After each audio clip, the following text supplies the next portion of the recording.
Hola, buenas tardes queridos hermanos, ¿cómo les va? Nuevamente con ustedes, esperando que se encuentren bien, donde quiera que ustedes se encuentren al ver este video, para estudiar, ¿sí? De las Sagradas Escrituras y también de los escritos que Dios inspiró a través de su mensajera. Hoy quería tratar con ustedes el tema del derecho, ¿sí? El derecho, ¿sí?, que solamente Dios tiene para ser adorado, ¿sí? El derecho que tiene Dios de ser adorado, de ser reconocido, ¿sí?, como soberano del universo. Y este tema tiene relación directa con esto que he venido presentando y de lo cual he manifestado, ¿sí? El problema que se ha suscitado en estos tiempos sobre cómo se le quita autoridad a nuestro Salvador Jesucristo en un deseo, ¿sí?, de exaltar al Padre en detrimento del Hijo. Y esto no es conforme a justicia, como lo he manifestado. Todo el Evangelio presenta a Cristo, ¿sí?, como la propiciación, ¿sí?, para nuestros pecados, ¿sí?, aquel que tomó nuestro lugar, aquel que vino a morir en nuestro lugar, y aquel que durante toda la historia, ¿sí?, de esta tierra manifestó, ¿sí?, se manifestó a su pueblo para gloria y honra de su Padre. Cuando he presentado temas con respecto a la deidad, ¿sí?, siempre he manifestado que el tema de la Trinidad, ¿sí?, la cual ha hecho mucho daño, ¿sí?, y es el principio de todas las iglesias de beber el vino de la fornicación de Babilonia, ¿sí?, era solamente el comienzo de la comprensión sobre el gran tema que tiene que ver con el rechazo constante a nuestro Salvador. La Trinidad, justamente lo que hace, la doctrina trinitaria justamente lo que hace, en su confusión, es presentar a tres que son uno, ¿sí?, coeternos, coiguales y coexistentes, pero a su vez aquellos que enseñan la Trinidad también presentan la idea de que existe jerarquía entre el Padre y el Hijo, que existe el primero, que es el Padre, el segundo, que es el Hijo, y el tercero, que es el Espíritu Santo. Esta es una gran confusión. Se habla de coeterno, pero también se habla de primero, segundo y tercero. Como les decía, ¿sí?, la Trinidad es la puerta abierta para comprender realmente la deidad, ¿sí? Quienes entienden la inexistencia de una Trinidad también están abiertos a la posibilidad de que Dios los eduque sobre la deidad, ¿sí?, sobre la relación entre el Padre y el Hijo. Mucho se ha dicho sobre la deidad, y hoy se está predicando, ¿sí?, a la deidad en desigualdad, ¿sí? Se presenta una jerarquía entre el Padre y el Hijo y se presenta, ¿sí?, una distinción de autoridad entre el Padre y el Hijo. Esto no tiene, ¿sí?, evidencia bíblica ni del espíritu de profecía. Esto es una interpretación que también proviene de las iglesias donde han salido muchos de los que no creen en la Trinidad. Si nosotros leemos Juan, ¿sí?, el Evangelio de Juan, en el capítulo 1, vemos claramente que dice de la siguiente forma: en el principio era el Verbo, y el Verbo era con Dios, y el Verbo era Dios.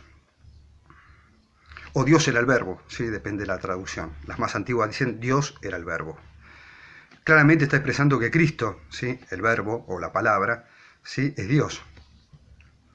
Y dice en el versículo 2, este era el principio con Dios. Todas las cosas por Él fueron hechas.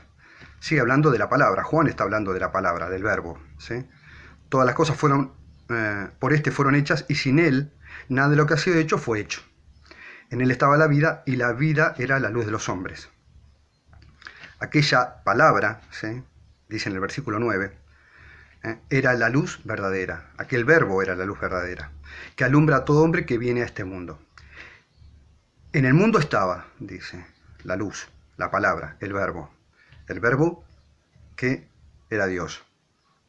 Y el mundo fue hecho por Él, ¿sí?, por el Verbo, y el mundo no le conoció. El problema, ¿sí?, que se está suscitando, ¿sí?, como vuelvo a repetir, es quitarle, ¿sí?, autoridad a Cristo, expresando una idea espiritualista de exaltación a nuestro Padre Celestial. Y cualquiera que quiera denigrar a Cristo, ¿sí?, para exaltar al Padre, no está cumpliendo, ¿sí?, la voluntad de nuestro Padre Celestial. Y lo que está haciendo es negando, ¿sí?, a quien Él envió, ¿sí?, a su Hijo amado, para libertarnos del pecado. Cristo dijo, ¿sí?, las palabras de Cristo en Juan 10:30, Cristo dijo: yo y mi Padre uno somos. Y esto se interpreta generalmente diciendo, bueno, son uno en carácter, en naturaleza, ¿sí?, son uno en todo. Nuestro Padre no engendró un hijo inferior a Él. Y esta es la idea que siempre se presenta en relación a Cristo, en relación a su Padre, como de inferioridad, ¿sí? No se entiende, ¿sí?, el plan de redención, no se entiende la humanidad de Cristo, ¿sí?, no se entiende su humanidad, no se entiende el por qué las palabras están escritas en la forma que están escritas, y no se leen en general, no se utiliza toda la Biblia para definir lo que se cree, sino se toman textos diferentes para expresar una idea. En Mensajes Selectos, en el tomo 2, ¿sí?, La Mensajera de Dios, ¿sí?, en la página 156, expresa una idea que quería tratar o charlar con ustedes para que ustedes la puedan estudiar y tratar de poder identificar a quién se está refiriendo. Dice así: considerad que hay un solo propietario del universo. Y esta es una idea que presenta también el Evangelio. Hay un solo Dios, ¿sí? Y muchos manifiestan este único Dios es el Padre, ¿sí?, citando a las palabras de Cristo, ¿sí?, una oración de intercesión de Cristo, manifestando, ¿sí?, que existe, no dice el texto original, no dice único, dice solo, el solo Dios verdadero, ¿sí?, Juan 17:3, pero la idea que presentan es que existe un solo Dios verdadero. Ahora, cuando uno hace la pregunta correcta, es decir, ¿Cristo no es Dios?, uno no podría decir eso. ¿Cristo no es verdadero, no es Dios verdadero? Tampoco podría decir eso. ¿Qué está manifestando Cristo en su oración de intercesión en Juan 17:3? No solamente dice que la vida eterna es conocer al solo Dios verdadero y a Jesucristo, a cual tú has enviado, hablando de sí mismo en tercera persona, cuando no se entiende el contexto ni lo que está presentando Cristo, después manifestando específicamente que Él y su Padre son uno, que los discípulos fueran uno como Él y su Padre eran uno, no se entiende tampoco el contexto de lo que Cristo está manifestando en su humanidad. El testimonio de la Mensajera de Dios dice: considerad que hay un solo propietario del universo y que cada hombre, con su tiempo, su inteligencia y sus recursos, pertenece a aquel que ha pagado el rescate por las almas. Dios tiene perfecto derecho al servicio constante y al afecto supremo. Nuestro criterio debe ser la voluntad de Dios y no vuestro placer. Ahora, ¿a quién se está refiriendo la Mensajera de Dios cuando dice un solo propietario? ¿Sí? ¿A quién se está refiriendo cuando dice aquel que ha pagado el rescate por las almas? El problema surge cuando se hace una división, una separación entre el Padre y el Hijo. Cuando nosotros leemos, ¿sí?, que hay un solo propietario, ¿sí?, y pensamos que ese solo propietario es el Padre, y cuando leemos que aquel que ha pagado el rescate por las almas, ¿sí?, está refiriéndose a Cristo o se está refiriendo al Padre, estamos siempre queriendo separar la idea central de que el Padre y el Hijo son uno, ¿sí? El único propietario es el Padre, el único propietario es el Hijo. El único que pagó el rescate es el Padre, el único que pagó el rescate es el Hijo. Entonces, cuando leemos estas citas tratando de separar al Padre y al Hijo en el contexto de la salvación, empezamos a hacer una división y empezamos a hablar de jerarquías y de autoridades. En Mensajes Selectos, en el mismo libro, en el tomo 2, en la página 142, dice así: cada seguidor de Cristo promete dedicar todas las facultades de la mente, del alma y del cuerpo a aquel que ha pagado el precio del rescate por nuestras almas. Cada seguidor de Cristo promete dedicar todas las facultades de la mente, del alma y del cuerpo a aquel que ha pagado el precio del rescate por nuestras almas. ¿Quién pagó el rescate por nuestras almas? Cualquiera que diga que el Padre pagó el rescate enviando a su Hijo, está en lo correcto. Cualquiera que entienda que aquel que pagó el rescate es Cristo al morir en nuestro lugar, también es correcto. Ahora, cuando nosotros tratamos de separar el contexto y presentamos al Padre por un lado, separado del Hijo, en esta misma interpretación de lo que estamos leyendo, hacemos lo que Satanás quiere, hacer una división entre el Padre y el Hijo.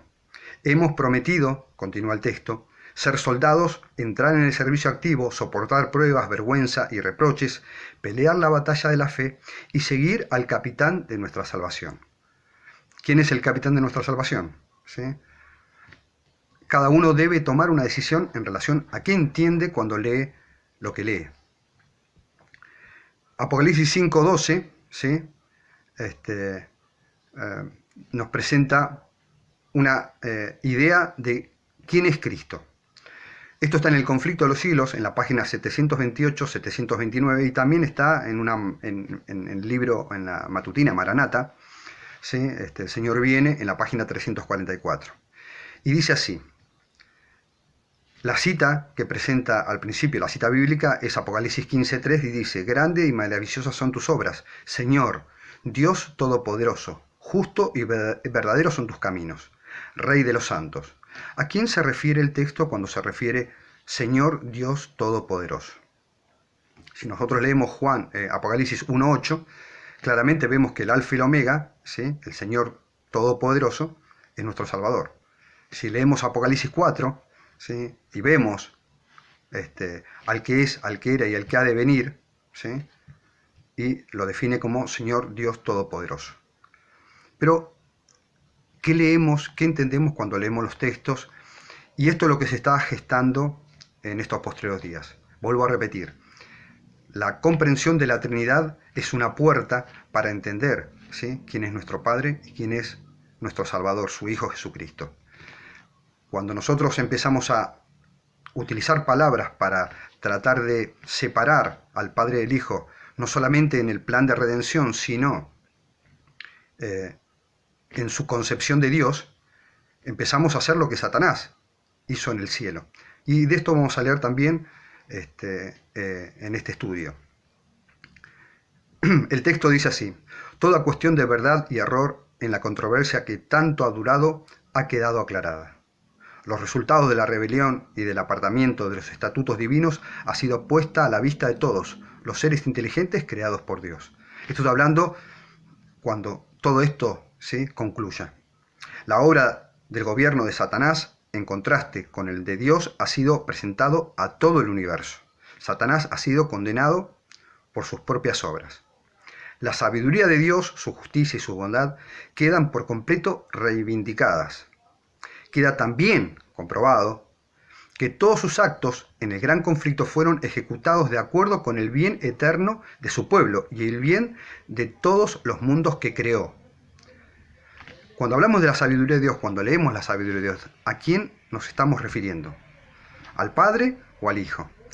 Esta es la idea separatista que presentan hoy en este tiempo, ¿sí? Pensar que cuando se habla del Padre no se habla del Hijo, cuando se habla del Hijo no se habla del Padre. Que hay una jerarquía, sí, que debe ser entendida. Si no se entiende esa jerarquía, no se entiende la deidad.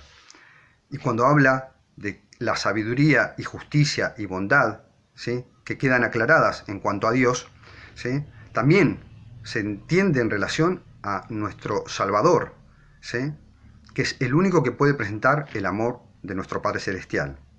El texto dice: queda también comprobado, ¿sí? No, esto ya lo leí, perdón. Continúa el texto: en vista de todos los hechos del gran conflicto, todo el universo, tanto los justos como los rebeldes, declaran al unísono: justo y verdadero son tus caminos, Rey de los santos.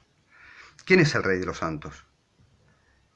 Si uno estudia, entiende que el Rey de los santos es nuestro Salvador. Ahora, ¿no es nuestro Padre? Cuando se habla de Cristo, se habla literalmente del Padre. Porque Cristo nos vino no solamente a presentar el amor del Padre, sino su unidad con Él. Continúa el texto: el universo entero contempló el gran sacrificio hecho por el Padre y el Hijo en beneficio del hombre. Ha llegado la hora en que Cristo ocupa el puesto al que tiene derecho. ¿Por qué llega ese momento donde Cristo va a ocupar el puesto al que tiene derecho? ¿Derecho por qué lo tiene? Porque nos redimió, porque nos creó. Todas las cosas, dice Juan, por Él fueron hechas, y nada de lo que fue hecho, ¿sí? Todo fue hecho por Él y para Él, dice el Evangelio. Ahora, después de que todo concluya, dice, ha llegado la hora en que Cristo ocupa el puesto al que tiene derecho. ¿No lo ocupó antes? Bueno, hubo un momento donde Cristo descendió del lugar que ocupaba, ¿sí? Para tomar nuestro lugar, ¿sí? Al asumir nuestra humanidad. Hoy tiene Cristo nuestra humanidad glorificada. Pero Cristo, cuando terminen todas las cosas, dice, va a ocupar el puesto al que tiene derecho. Derecho no solamente por ser nuestro creador, sino también nuestro redentor. Y continúa el texto, y es exaltado sobre los principados y potestades, y sobre todo nombre que se nombra, a fin de alcanzar el gozo que le fuera propuesto, el de llevar muchos hijos a la gloria. Sufrió la cruz y el menosprecio y la vergüenza, y por incomprensible y grande que fuese el dolor y el oprobio, mayor aún son la dicha y la gloria. Echa una mirada hacia los redimidos, transformados a su propia imagen, cuyos corazones llevan el sello perfecto de lo divino y cuyo rostro reflejan la semejanza de su Rey. La semejanza de Él. Contempla con ellos el resultado de la angustia de su alma y está satisfecho. Luego, con voz que llega hasta las multitudes reunidas de los justos y de los impíos, exclama: contemplad el rescate de mi sangre. Por esto sufrí, por esto morí, para que pudiesen permanecer en mi presencia a través de las edades eternas. Y de entre los vestidos con túnicas blancas, en torno al trono, asciende el canto de alabanza: digno es el Cordero que ha sido inmolado, de recibir el poder, la riqueza, la sabiduría, la fortaleza, la honra, la gloria y la bendición.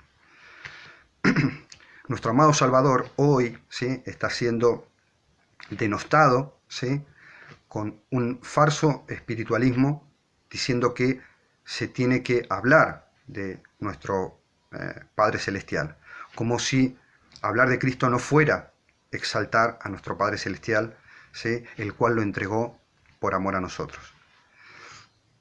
Se habla mucho de ser bíblicos, ¿sí?, pero estas verdades, ¿sí?, no tienen contradicción con la Biblia. Estas verdades están presentadas claramente en la Biblia. Y estas verdades hoy se cuestionan, ¿sí?, por aquellos que quieren entender en las Sagradas Escrituras solamente, ¿sí?, lo que les es propio para denostar a Cristo, ¿sí?, como igual a nuestro Padre Celestial. Cristo es el Verbo, ¿sí?, el que estaba con Dios, el que es igual a Dios. Nuestro Padre creó todas las cosas por medio de Cristo. Cristo es la fuente, ¿sí?, de toda creación. Él es el medio, ¿sí?, la fuente de toda salvación. Historia de la Redención nos presenta, ahí al comienzo del libro, en la página 14, nos presenta a Cristo y el problema que se suscitó en el universo con el ingreso, ¿sí?, de la apostasía, del mal en el universo. Lucifer, dice el texto, estaba envidioso y tenía celos de Jesucristo. No obstante, cuando todos los ángeles se inclinaron ante él, ante Cristo, para reconocer su supremacía, gran autoridad y derecho de gobernar, o sea, antes de que existiera el mal, Cristo ya tenía derecho a gobernar. ¿Por qué? Porque Cristo es el creador con su Padre de todas las cosas, ¿sí? Cristo tiene autoridad, derecho, ¿sí?, y supremacía. Lo tuvo antes de que Satanás se presentara en abierta rebelión contra el gobierno de Dios. Y cuando digo contra el gobierno de Dios, es contra el gobierno del Padre y del Hijo. Cuando todos, vuelvo a leer, no obstante, cuando todos los ángeles se inclinaron ante él, ante Cristo, para reconocer su supremacía, gran autoridad y derecho a gobernar, se inclinó con ellos, pero su corazón estaba lleno de envidia y odio. Cristo formaba parte del consejo especial de Dios para considerar sus planes. Cristo es el único que puede entrar en los consejos del Padre. Y dice, mientras Lucifer los desconocía. Ahora vamos a leer por qué Cristo podía, ¿sí?, entrar, ¿sí?, en los consejos especiales de Dios. Si leemos con deseos de conocer a Cristo, ¿sí?, y su unidad con el Padre, vamos a entender esta igualdad con el Padre. Sigue el texto. No comprendía ni se le permitía conocer, o sea, Satanás, los propósitos de Dios. En cambio, Cristo era reconocido como soberano del cielo, con poder y autoridades iguales a los de Dios. El único que puede conocer la voluntad y los designios del Padre, ¿sí?, de Dios, es Cristo, su Hijo, ¿sí?, que es igual al Padre, o sea que es Dios. Algunos tienen el deseo constante de presentar, ¿sí?, que Cristo es el Hijo de Dios como algo degradante, ¿sí?, como que es el Hijo de Dios, pero solamente es el Hijo de Dios. O sea, ser el Hijo de Dios no significa ser Dios. Ser el Hijo de Dios significa ser el Hijo de Dios. Tienen el deseo constante de hablar de que Cristo es el Hijo de Dios. Esto es verdad, pero por supuesto que es verdad. Es el único engendrado del Padre. Cristo es literalmente el Hijo de Dios. Ahora, cuando uno le presenta citas claras como Juan 1.1, ¿sí?, o como Pablo presentaba a Cristo, ¿sí?, como Dios, ¿sí?, hay una suerte de deseo hay que reconocerlo como hijo, no como Dios. ¿Sí? Aunque Isaías dice, ¿sí?, hablando de Cristo, ¿sí?, manifestando que es Padre eterno, Dios fuerte, príncipe de paz, ¿sí?, admirable consejero. Piensan que decir que Cristo es Dios es no ser conforme a justicia, no hablar conforme a lo que dice el Evangelio. Bueno, lamentablemente no están leyendo el Evangelio, ¿sí? Ser hijo de Dios, como lo entendían también los escribas y fariseos en el tiempo de Cristo, y por esto lo querían matar, era hacerse Dios. Lucifer, ¿sí?, no asumía el derecho, ¿sí?, la autoridad de Cristo. El derecho que tenía, ¿sí?, no solamente de gobernar, sino de obrar en igualdad con su padre, porque no reconocía que fuese igual que su padre, ¿sí?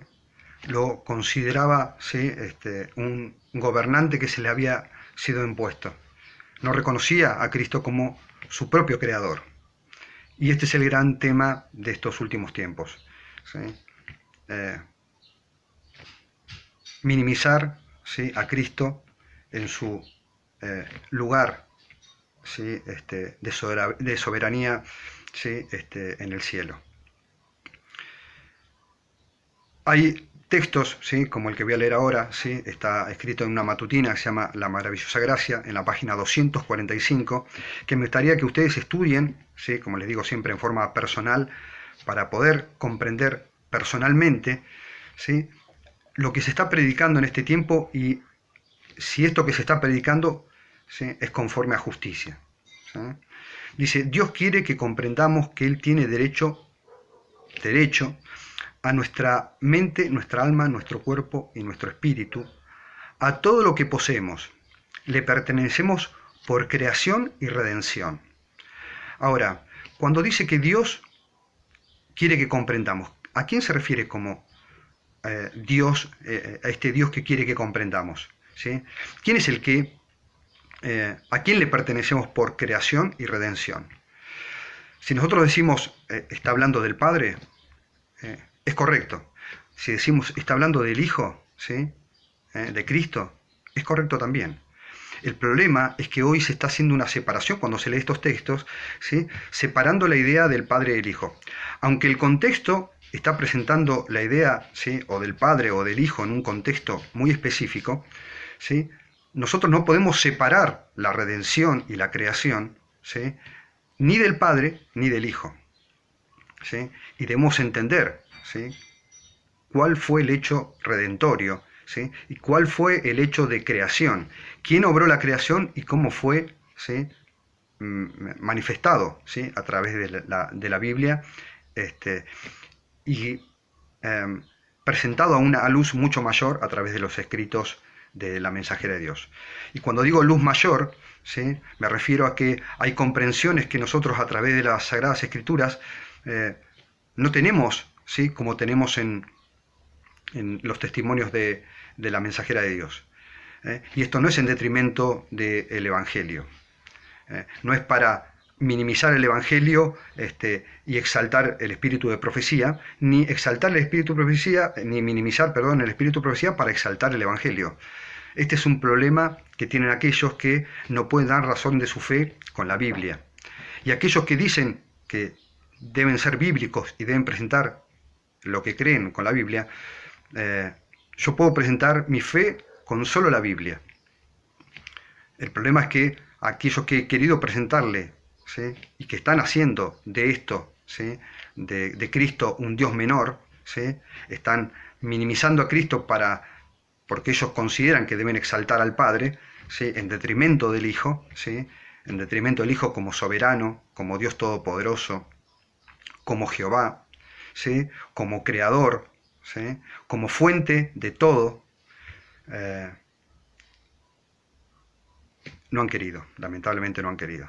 No han querido porque justamente es eso, el deseo es exaltarse a sí mismos, ¿sí?, exaltarse a sí mismos y utilizando la idea de que hay que leer la Biblia y con solo la Biblia presentar nuestra fe.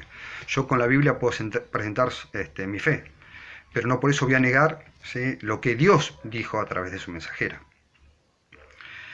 Cuando nosotros leemos estos textos, ¿sí?, y empezamos a separar, ¿sí?, a Cristo y al Padre por creador y por ser nosotros creación y redención de Él, ¿sí?, ¿de quién? Del Padre y del Hijo, ¿sí? El texto dice de la siguiente forma: este es el gran problema, hermanos, que está sucediendo, y quiero que no solamente este es mi deseo, que ustedes estudien en forma personal, sino que presten atención a los mensajes que se están predicando en las redes, ¿sí? Se habla mucho de espiritualidad y de ministerios y de cómo hay que tener cuidado, ¿sí? Hay que tener cuidado, ¿sí?, a las palabras que se dicen, ¿sí?, a las palabras como jerarquía, ¿sí?, como autoridad, como mayor y menor, ¿sí?, cuando los textos no dicen eso. El texto continúa de la siguiente forma: como creador nuestro reclama la totalidad de nuestro servicio. Como nuestro Redentor tiene una demanda de amor como asimismo de derecho. Un amor sin paralelo. Nuestro cuerpo, nuestra alma, nuestra vida son suyas, no solo porque nos las concedió como un don gratuito, sino porque nos está supliendo constantemente de sus beneficios y nos da fuerza para usar nuestras facultades. Ahora, ¿podemos identificar si está hablando del Padre o está hablando del Hijo? Yo creo específicamente que está hablando del Hijo, pero si alguno puede manifestar que está hablando del Padre, me parece que no hay contradicción, porque lo que el Padre dice es lo que Cristo piensa, lo que Cristo piensa, ¿sí?, es lo que el Padre, ¿sí?, dice, ¿sí? No hay una diferenciación entre lo que piensa el Padre y lo que piensa el Hijo, no hay una diferenciación entre la obra redentoria de la acción del Padre como del Hijo, ¿sí? Sí hay un hecho puntual en la historia, ¿sí?, que presenta a Cristo viniendo porque el Padre lo envió, a Cristo viniendo porque quiso venir a morir en nuestro lugar, ¿sí?, porque Él tomó la decisión y nuestro Padre aceptó esa decisión, ¿sí?, y lo envió en nuestro favor. Esto ya hemos leído evidencia sobre esto. Y esto no es en detrimento del Padre, ni a favor del Hijo, ni en detrimento del Hijo a favor del Padre, ¿sí? Esta es constantemente, encubiertamente, la idea que se está queriendo presentar. Continúa el texto de esta forma: ¿no le daremos entonces a Cristo aquello por cuya redención debió morir?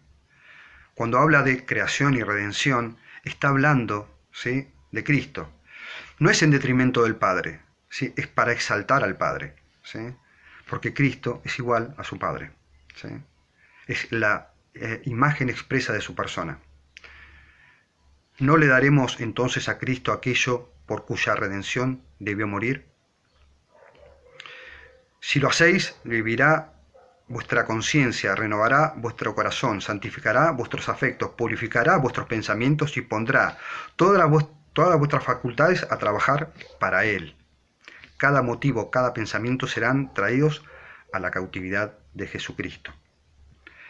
Queridos hermanos, si nosotros entendiéramos quién vino a morir por nosotros, ¿sí?, y dejásemos, hablando a aquellos que están tratando de presentar una jerarquía que trajeron, ¿sí?, en la mente de las iglesias a las cuales pertenecieron, ¿sí? Yo pertenecía a la iglesia adventista, y aquellos hermanos, ¿sí?, que hoy también están predicando este mensaje donde se lo presenta a Cristo, ¿sí?, en forma despectiva, no lo hacen directamente, pero cuando presentan la idea de una jerarquía entre el Padre y el Hijo, dan la idea de que el Padre engendró un hijo inferior a él, ¿sí?, y que por eso tiene mayor jerarquía que el Hijo, y que esto no aparece en ningún lado en las Sagradas Escrituras. Esa enseñanza que tiene que ver con, ¿sí?, primero, segundo, ¿sí?, y tercero, ellos quitaron el tercero, pero siguen con la idea de primero y segundo, ¿sí?, una idea que no aparece tampoco en ningún lado. Es una idea, ¿sí?, que tiene que ver con el pensamiento satánico, ¿sí?, de jerarquías y de lugares de autoridad entre el Padre y el Hijo, ¿sí? Si la evidencia dice que el Padre y el Hijo son iguales, si la evidencia dice, si Cristo dice, yo y mi Padre uno somos, ¿sí?, ¿en qué encuentran una jerarquía entre el Padre y el Hijo? Si lo encuentran en la idea de que Cristo fue engendrado, ¿sí?, si encuentran, ¿sí?, jerarquía en eso, bueno, tendría que buscar la cita donde diga que Dios engendró a un hijo, ¿sí?, de menor jerarquía que él, para que esto tenga un contexto espiritual, ¿sí?, y no un contexto de perdición. Ahora quiero presentarles una cita que es muy puntual en relación a qué hubiera pasado si el Padre hubiera venido en vez de Cristo. ¿Qué hubiese pasado si el Padre hubiese venido a tomar mi lugar en vez de Cristo? Esto también lo presenta el Espíritu de Profecía en relación a un contexto que tiene que ver con todo lo que el Evangelio presenta, ¿sí?, no solamente del amor de nuestro Padre, sino también de la obra redentoria de Cristo en relación y en igualdad con nuestro Padre Celestial. Esto está en la carta 83 de 1895, pero se puede encontrar en la matutina a fin de conocerles en la página 336-337. Deseo de todo corazón que ustedes investiguen, lo lean, ¿sí?, y empiecen a permitirle a Dios que arme en sus mentes, ¿sí?, el conocimiento, ¿sí?, de nuestro Padre y su Hijo. Dice, Cristo dijo, todo lo que tiene el Padre es mío. ¿Sí? Cita Juan 16:15. Yo y el Padre uno somos. Juan 10:30. Yo pues os asigno un reino. Lucas 22:29.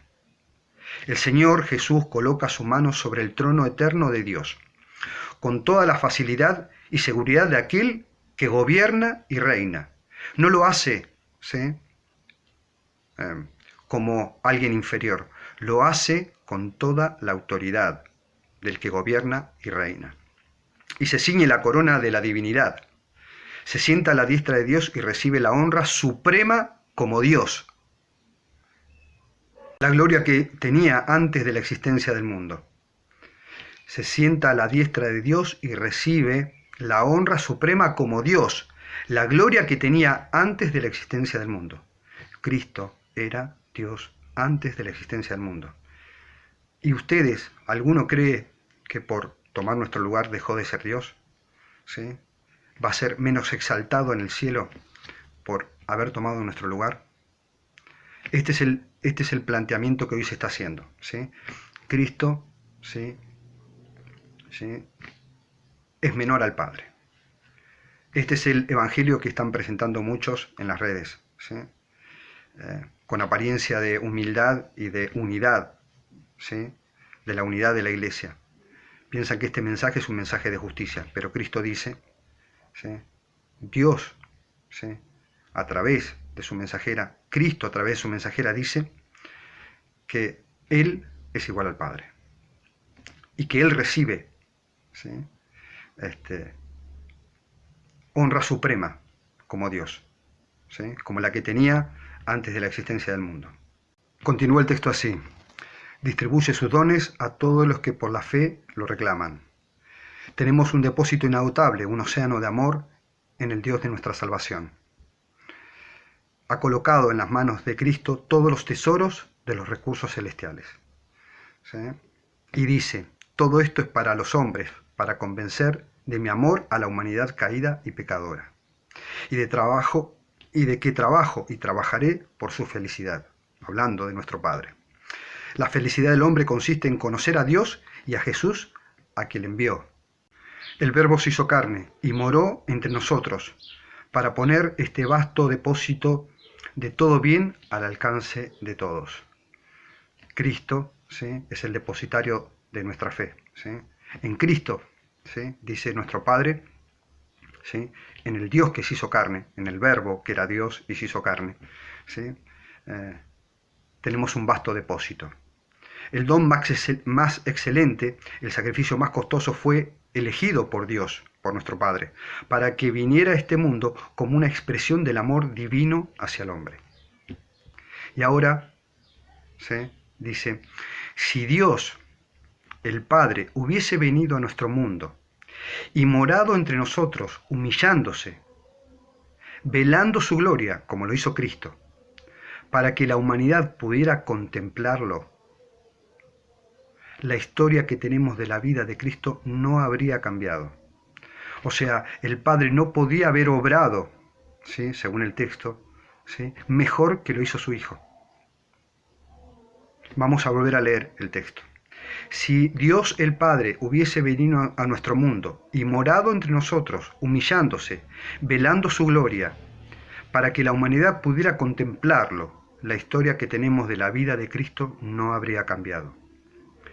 En cada acto de Jesús, en cada lección de su instrucción, debemos ver, oír y reconocer a Dios.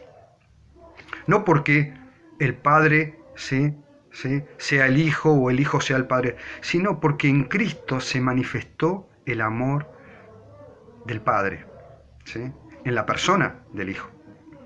Para la vista, dice, para el oído, es en efecto Cristo, ¿sí?, no dice el texto Cristo, pero dice, para la vista, para el oído, es en efecto la voz y los movimientos del Padre. Lo que hizo Cristo es exactamente lo que podría haber hecho el Padre si el Padre hubiera venido, ¿sí?, en favor nuestro. Pero el Padre puso un sacrificio mayor que sí mismo, entregó a su amado Hijo en nuestro lugar. Pero el Padre no podía haber obrado, ¿sí?, en forma distinta de la que obró su Hijo. Esto es una clara expresión, ¿sí?, de la igualdad de nuestro Padre Celestial, ¿sí?, con su Hijo, nuestro Salvador, y Dios Jesucristo. Debemos comprender, ¿sí?, y dejar, ¿sí?, de discriminar a Cristo, ¿sí?, aquellos que están haciendo de Cristo, ¿sí?, un Dios menor, ¿sí?, un Dios de menor jerarquía, ¿sí? Este es el mensaje que se está expandiendo hoy en aquellos que Dios los rescató de la apostasía trinitaria. Hacen a Cristo inferior al Padre. Termina el texto diciendo, pero el lenguaje es débil. Juntamente con Juan exclamó, mirad cuán amor nos han dado el Padre para que seamos llamados hijos de Dios. ¿Cómo podemos ser llamados hijos de Dios? ¿Sí? Solamente porque Cristo vino y murió en nuestro lugar, ¿sí? Su Hijo vino, ¿sí?, y al tomar nuestra naturaleza nos hermanó. Quien nos había creado, ¿sí?, nos avergüenza de llamarnos hermanos. Hermanos, es un momento en la historia, no solamente el tiempo del fin está cerca, sino el tiempo del fin está cerca porque claramente, ¿sí?, los mensajes de Satanás se redoblan, ¿sí?, en negar lo que siempre negó desde el comienzo de su conflicto hasta hoy, negar a Cristo, ¿sí?, como igual al Padre. O por la Trinidad, o por la idea de una jerarquía, siempre el hecho, ¿sí?, de Satanás es no reconocer a Cristo, ¿sí?, en igualdad con nuestro Padre Celestial, no reconocer su supremacía, su soberanía. no reconocer a Cristo como su creador, no reconocer a Cristo como ¿sí? Dios del universo conjuntamente con su Padre. Espero, hermanos, que esto les sea de bendición, que les sea de estudio, que ustedes puedan estudiar y permitir, como siempre les digo, que Cristo sea quien los eduque y los sostenga en todo momento. Espero, hermanos, que poder verlos en el próximo video y que ustedes puedan aferrarse cada día más a nuestro Salvador, que es la imagen expresa de nuestro Padre Celestial.